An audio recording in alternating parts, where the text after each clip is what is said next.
that same person might be a nurse, and might be one of these cycles that you see traveling with like blood and with, like, you know, when they're going from hospital to hospital, etc., etc. So there's just something that just seems very lazy about the approach in terms of the harm it can cause and the people that may be for you that you're affecting. What would protest look like? Wrong about that, the public.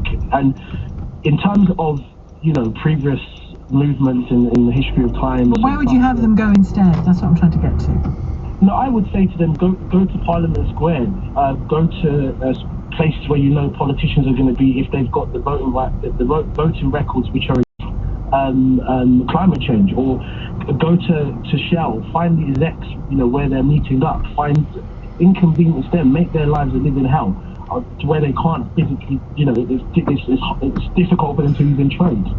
And I think that would be more effective than stopping someone's granny, you know, on Dartford Bridge. It just doesn't make sense to me personally. And bear in mind, as a black person, I really appreciate protests because I've benefited from the civil rights movement in the 60s. I wasn't born then, but my life today, some of the things I enjoy are of a direct consequence. Yeah. But I just feel like if I look at the civil rights movement, for example, I feel like all of the protests were like specifically, obviously there will be times where it wasn't targeted, etc. It might have just erupted out of nothing, but I feel like most of it was coordinated to target specific things that would apply. It's targeting the use of cars and vehicles and petrol.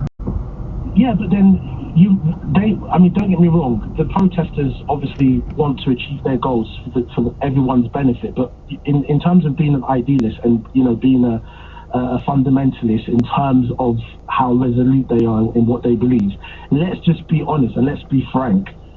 No one is going to stop driving today just because they've been stopped on a bridge or you've been stopped on the roads. Like, it's not going to happen. So I feel